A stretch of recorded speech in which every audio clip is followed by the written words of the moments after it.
Hello, welcome to Simply Sango. For those of you who is here for the first time, nice to meet you. In today's video, we will be doing another vinyl haul. Yay! I know it's been a long time since the last one. If you're interested in vinyls, you can see my other vinyl haul video, my first one. I'll put the little card up here so you can check it out later on. But for this haul, I'm actually just gonna do them in the order of how I got them. I just hope you guys enjoy. I have 6 albums that I'll be introducing. The timestamps will be in the description box, so if you see an album that you're interested in, that you would like to see before, go ahead and skip and look at those albums if you would like to. Yeah, so I guess I'll jump right in. The first album I'll be talking about today is Divinely Uninspired to a Hellish Extent by Lewis Capaldi. Long ass title. This album was supposed to be introduced in my prior batch in my little ranking, but I thought it wouldn't be fair to put it in the ranking because it wasn't really my album. It was my boyfriend's first album that he chose that he could listen to without skipping a song and had a deep meaning to him, and I thought it would be kind of rude to rank an album that I didn't choose myself. So yeah, this album was released in 2019. It has 12 songs. It's on one disc. It has 6 on each side. At first I was like, okay, I feel like I'm gonna just cry all the time listening to the album, but at the same time it's like, okay, it's actually really good and he has a really great voice. And yeah, I just came to like the album after all because my boyfriend is a huge fan of him, and since we lived together it was quite often playing in our house, so I grew how would I say, like I grew familiar to the album and ended up liking it after all. From this album, my favorite song would be Headspace is originally my boyfriend's favorite song. He put me on this album. I gave up. I was like, okay, yeah, you got me, it's a good album, yeah, I'll and I totally gave in. But Headspace, I just felt like because I love singing and I felt like I wanted to make a cover for him as in my boyfriend, since he really loved that song a lot, and I wanted to make a cover, but then it was so difficult to sing.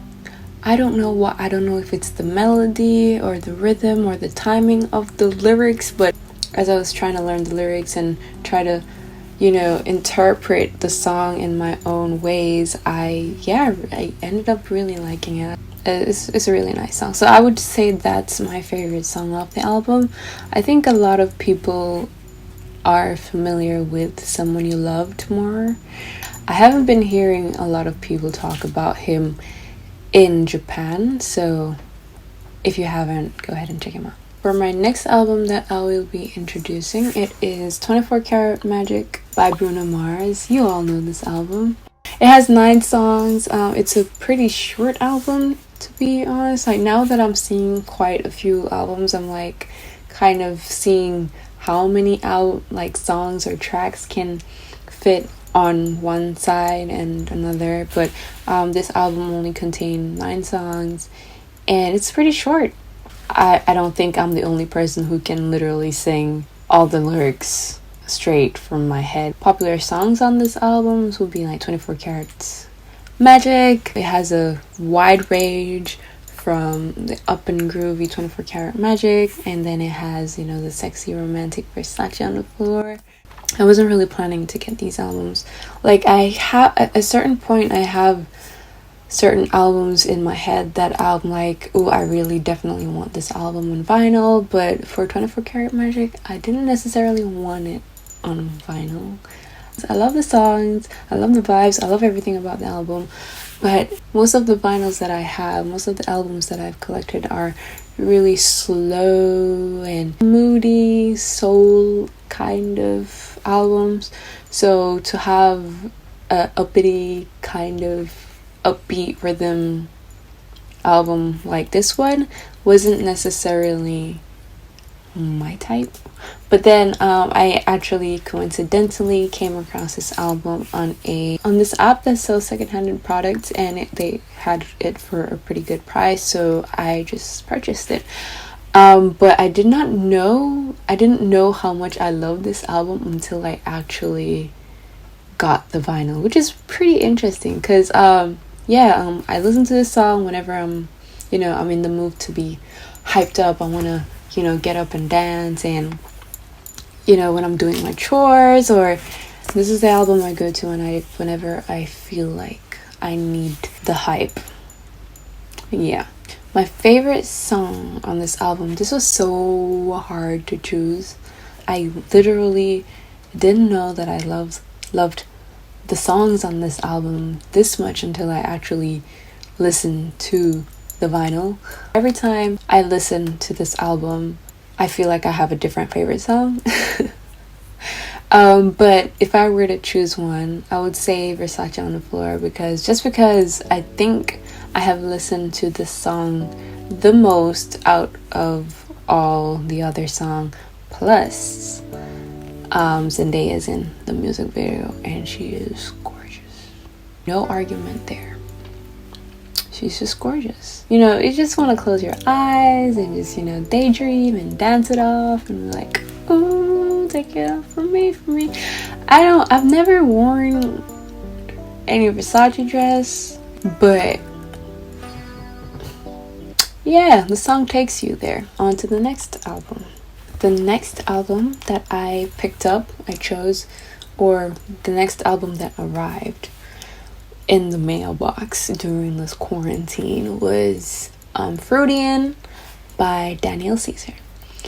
It was released in 2017 and it has 10 songs, 1 disc. It is such a beautiful vinyl.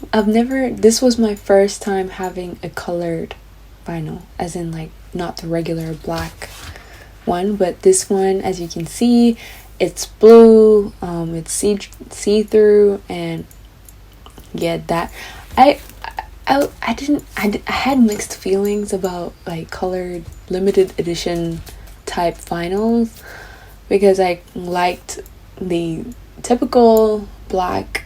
I liked the original one, but then when I actually got it and had it in my hand and I looked at it and it was blue and it was see-through, that was pretty cool. Yeah. Okay, this is gonna be a long story. I don't know if this is accurate, but I feel like this album and Daniel Caesar, it reintroduced me to R&B.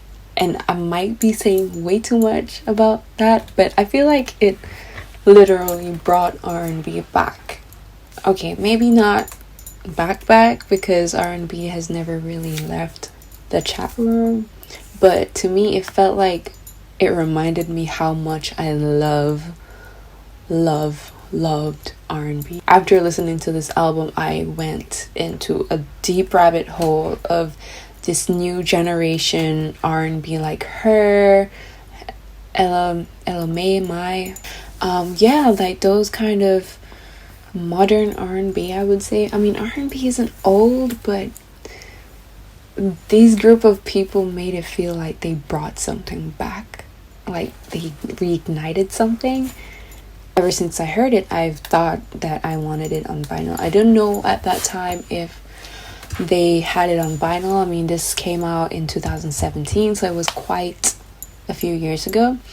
And I remember when they released this album, Daniel Caesar, he actually had a tour planned. It wasn't actually a tour, but he was planning to do a live concert here in Tokyo, but for some reason they canceled his concert. They also canceled Jhené Aiko, so I'm pretty sure something was going on along that line. But ever since I'm not gonna lie, ever since that, I even bought the tickets, I got the tickets that I was looking so much forward to going to that concert. But yeah, they canceled it. So ever since that happened, I've been holding a grudge. I'm not gonna lie, I'm sorry. So me and Daniel Caesar, we have a love-hate relationship. I love his music. I still love it deep down in my heart. But if you're watching this, Mr. Daniel Caesar, you owe me a concert. I'm just kidding. Anyways, my favorite song on this album would definitely be Blessed. No argument there. To be even more specific, the song before that is called We Found Love, and the outro of that song and the beginning, the intro of Blessed, is actually connected. And I love listening to it. Whenever I want to listen to Blessed, I make sure that I start from the beginning of We Found Love. And the piano is just so pretty. It just sucks you in. So I don't know if you guys like noticed that, but if you ever listen to the album, kind of pay attention to right there, because I really, really, really love it. Right there. Yeah, I think that's one of the main reasons why I fell in love with that song. But then the lyrics, it just got you in your feelings. The lyrics are basically saying, yes, I'm a mess, but I'm blessed to be stuck with you. So it's kind of like, I don't know how many times I've listened to that song and almost like cried. I've teared up so many times. I love those kind of romantic songs, slow ballad songs sang by black male artists. I feel like it gives them space to be vulnerable and, to feel emotions when society just, forces them to just be a fucking wall. And yeah, I really appreciate these kind of artists and songs whenever they come out. So the next album I'll be talking about is